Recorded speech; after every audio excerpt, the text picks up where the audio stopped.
સદગુરુ શ્રી અક્ષરાનંદ સ્વામીની વાતો, એમની કથા ચાલે છે. એમાં આપણે ભાગ આવ્યા 13 ને વાર્તા નંબર છે 55. એક સમયે સ્વામિનારાયણ ભગવાન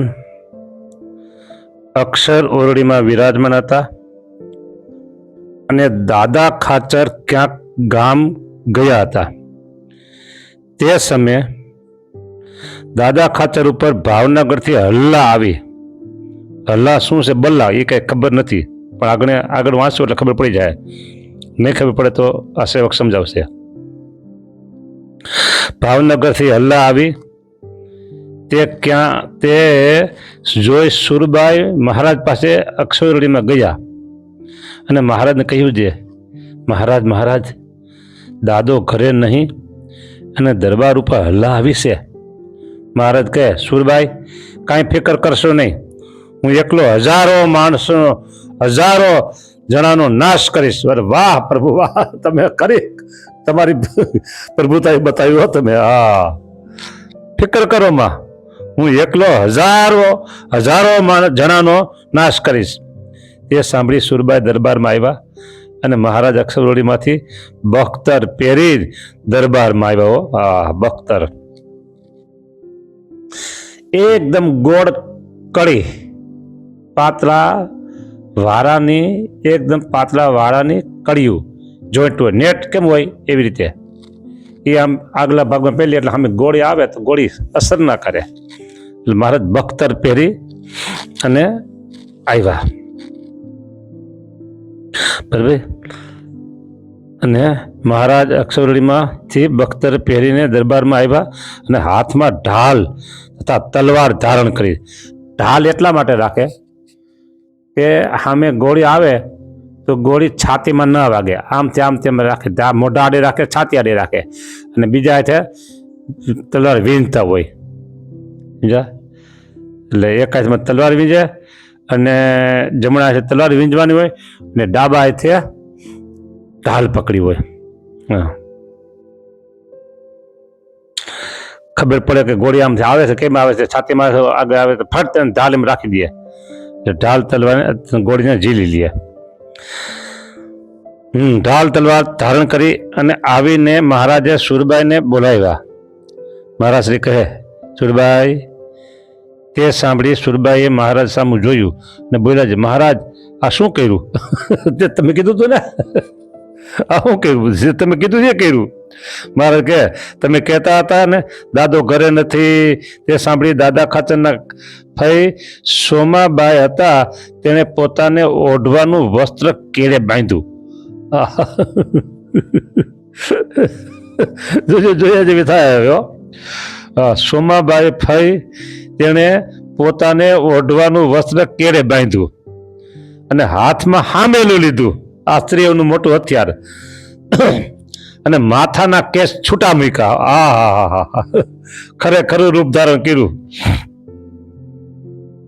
અને કપાળમાં કંકુનો લેપ કર્યો. વાહ, કેનું રૂપ ધારણ કર્યું? પછી ફઈબા, સોમાબા, તમારું રૂપ કોનું ધારણ કર્યું? કુમકુમનો લેપ કર્યો અને મહારાજના પડખે આવીને ઉભા રહ્યા. તે જોઈ મહારાજ બોલ્યા છે, આ શું? સોમાબાઈ કહે, હું મહાકાળીનો અવતાર છું, તે સર્વનો નાશ કરું. પછી હલ્લા દાદા ખાચરની ડેલીએ આવી અને બંદૂકના અવાજ કરવા માંડ્યા. તેમાં જે મોટેરો જમાદાર હતો તેના દારૂમાં દેવતા ઉડીને પડ્યો, એટલે તે જમાદાર ઉછળી ઊંચો પડવા લાગ્યો. આ બધું ભગવાનનું કામ છે. તે જોઈ બધી હલ્લા ભાગી અને મહારાજ સુરબાઈ પાસે આવી બોલ્યા છે, સુરબાઈ હલ્લા બધી ભાગી ગઈ. સુરબાઈ કે, મહારાજ તમારે આગળ કોનું ચાલે? તમારે આગળ હાલે કોનું? કે એમ કહી સુરબાઈ પગે લાગ્યા. મહારાજ અક્ષરવડીમાં પધાર્યા અને બખ્તર ઉતારી પોતાના શ્વેત વસ્ત્ર ધારણ કર્યા અને સોમાબાઈ પોતાને ઘરે ગયા. એવી રીતે મહારાજે અસુરનો પરાજય કર્યો. વાર્તા 55મી પૂરી થઈ. ખરી વાતો આવશે, મજા આવશે તમને. વાર્તા 56ની.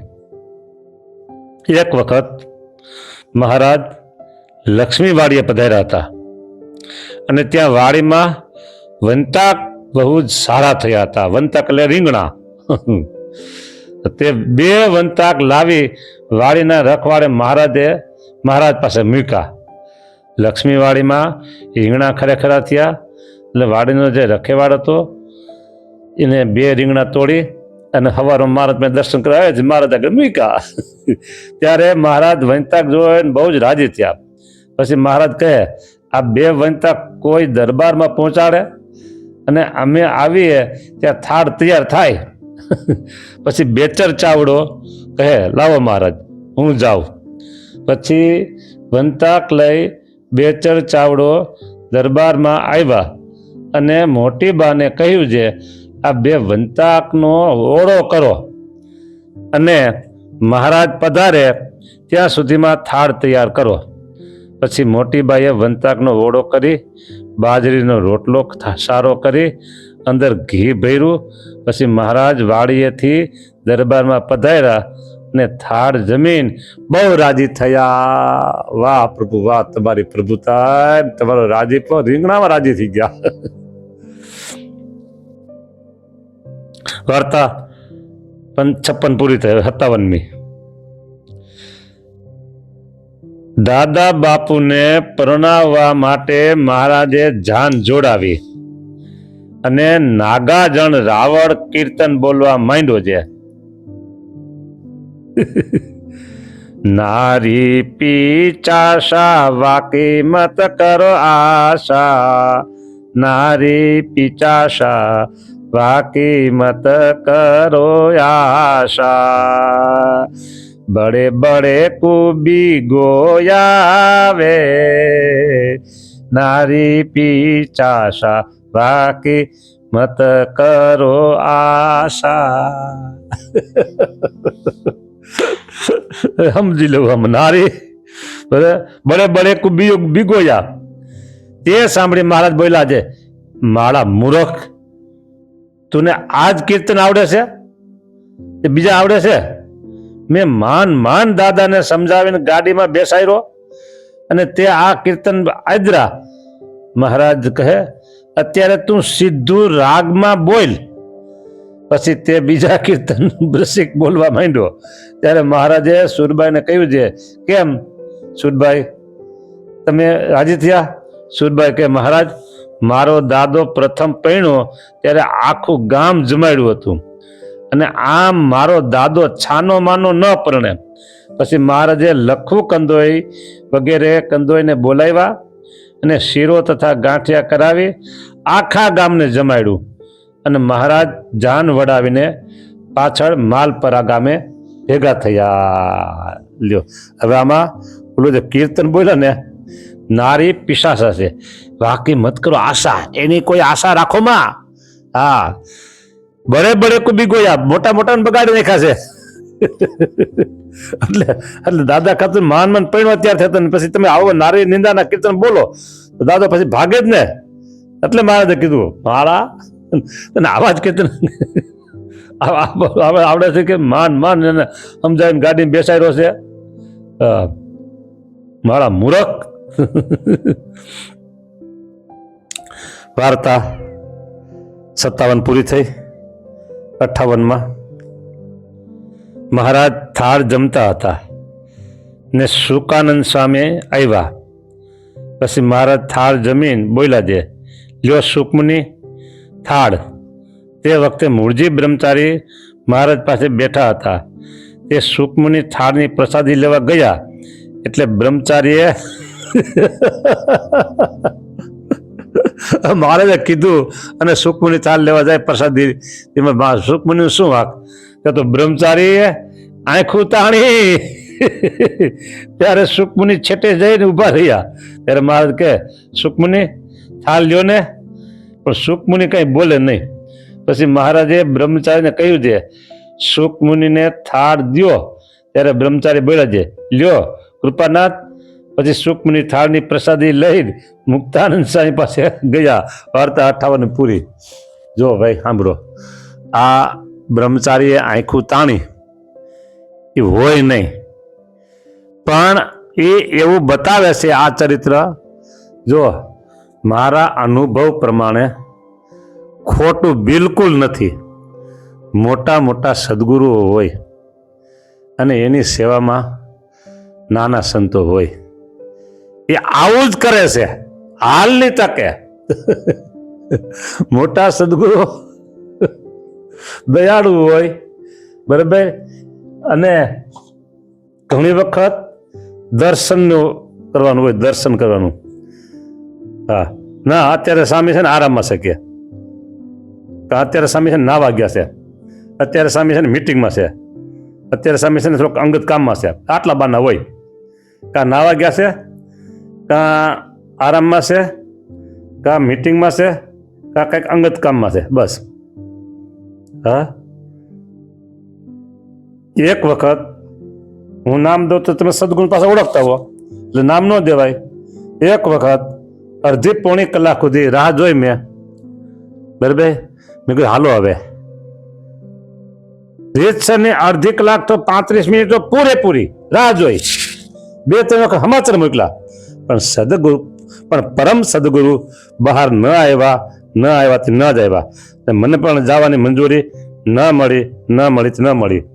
લ્યો, હા, આ તો મારો અનુભવ થયો છે ને, એટલે મને તો બધી યાદ આવવા ઘણા હોય. હા, પછી બીજા એક સદગુરુ, એની પાસે રજા માગી ફોનમાંથી. ફોન સામેથી એનો આવ્યો હતો કંઈક કામકાજે, શું આવ્યું બધું નથી કેવું. આ બધી વાતો, બરાબર. એટલે પ્રસંગને અનુરૂપ 1-1.5 મિનિટ વાત કરી લીધી. પછી મેં પાછો ફોન કર્યો તરત જ, 1 મિનિટ પછી તરત જ. મેં કીધું આમ છે તો રૂબરૂ આવો. રૂબરૂ જતા ખાલી રૂબરૂ જતા મારે 4 મિનિટ સમય હતો, 4 મિનિટ 3 મિનિટ એટલો સમય હતો, ડિસ્ટન્સ હતું, અંતર. એ કે ના નહીં કે, પણ હવે થોડીક આ લોકોની ઈચ્છા બહુ છે. એ કે ના, એ કે હવે રાખો ને કે. એટલે જેની ઈચ્છા હતી દર્શનની, હવે એને કીધું જો બે આમ જવાબ થયો, કીધું રાખો, રાજી રાખો. તમે તમે મારા દર્શન કરી લો ને, 2 વખત વધારે કીધું. હવે રજા લઈને દર્શન કરવા એના કરતા શું ખોટા તમે મારા ભેગા છો, કીધું. હવે એટલે મહારાજે સુખમુનિને કીધું લ્યો થાળની પ્રસાદી. બ્રહ્મચારીએ આંખ કાઢી. હા, બ્રહ્મચારીએ આંખું તાણી ત્યારે સુખમુનિ ચેટે ઉભા રહી ગયા. સુખમુનિ બી ગયા. બોલો, આમાં છે ને આ પ્રસંગ બ્રહ્મચારી આવો બીજો પ્રસંગ આવ્યો, પેલો એક હતો એવો તો. પણ બ્રહ્મચારી એવું હોય નહીં, પણ એ બતાવે કે ભાઈ ભવિષ્યમાં આવા હશે તમારી પાસે. સત્સંગમાં આવા હશે. અને એક જગ્યાએ તું દર્શન કરવા ગયો, મેં આ વાત 2 દી પહેલા કરી, 2-3 દી પહેલા કરી હતી. બહાર નીકળો. ઓલો સાધુ કાલ સવારનો, અને હું રૂમમાં ઓછી તો ખાલી બંધ હતું, તો હું અંદર ગયો, અને સદગુરુ બાજુ રૂમમાં હતા. એક પેલા રૂમમાં થાય ને પછી બીજા રૂમમાં જવાય. હા, એટલે મને પાછું કોઈ કીધું મને ત્યાં છે જાઓ દર્શન કરજો, ખોલો. હા, હરે ભગવાન, હરે ભગવાન. હજી આવા તો ઘણા પ્રસંગો છે. હાલો, સુખ સ્વામી તમે બ્રહ્મચારી તમે બહુ સારું કર્યું. વાર્તા 59મી. એક વખત સુખ સ્વામી લખતા હતા અને નાવાનું મોડું થઈ ગયું, ત્યારે સુખ મુનિ વિચાર કરવા માંડ્યા છે અત્યારે સંગાત મળશે નહીં ને કોની સાથે નાવા જઈશ. પછી મહારાજ સુખ મુનિ પાસે આવ્યા અને બોલ્યા છે, સુખ મુનિ શું વિચાર કરો છો? અમે ક્યારેક નાયા વગર ખાઈ લેતા. પછી સુખમુનિ ઉઠીને ભંડારમાં જમી આવ્યા ને પછી મોડેથી નાવા ગયા. વાર્તા 59મી પૂરી. સુખમુનિ ઉપર છે મહારાજને બહુ દયા હતી, બહુ દયા હતી, ખરેખર બહુ દયા હતી. હા, એ નામ સાધુ થયા પેલા જગન્નાથ હતું, જગન્નાથ વિપ્ર, ત્યારથી મહારાજની સેવામાં હતા એ. હા, હજી એક વાર્તા કરી દઉં. શ્રીજી મહારાજ દરબારમાં સભા કરીને બિરાજમાન હતા અને ચોમાસું હતું ને વરસાદ બહુ જ વરસતો હતો. તે જોઈ જસુબાઈ મહારાજ પાસે આવીને બોલ્યા છે, મહારાજ મારી માંડ્ય પલળે છે, માંડ્ય વિશે ભગવાન જાણે, માંડ્ય પલળે છે. તે સાંભળી મહારાજ એકદમ ઉઠ્યા અને નાજા જોગ્યાને કહ્યું છે નિસરણી લાય, પણ નિસરણી હાથ આવી નહીં. ત્યારે મહારાજ બોલ્યા છે મારા ખંભા ઉપર પગ દઈને ચડ. પછી નાજા જોગીએ નિસરણી લાવી ને ચૂવા બંધ કર્યા. જે વરસાદનું પાણી આવતું ચૂસતું હતું એ બંધ કર્યું, નિસરણી ગોતી દીધી. પછી જસુબાઈ ઉપર મહારાજને કેટલો પ્રેમ, એ કે લ્યો નિસરણી બંધ કરવા ગયા તો બંધ નિસરણી મળી નહીં તો મહારાજ કે મારા ખંભા પર પગ દે આમ ઉપર થઈ જાય હાલ કે ભગવાને આવી લીલા કરી. પણ એ કે ભગવાનના ખંભા પર પગ થોડોક દેવાય કાંઈ. નાજા જોગી તરત નિસરણી ગોતી આવ્યા અને ઓલો નડિયા સુતા હતા એ બંધ કરી દીધા. લ્યો આવી રીતે વાર્તા 60 પૂરી થઈ. વાર્તા થઈ પૂરી, ન રહી કોઈ અધૂરી. જય સ્વામિનારાયણ.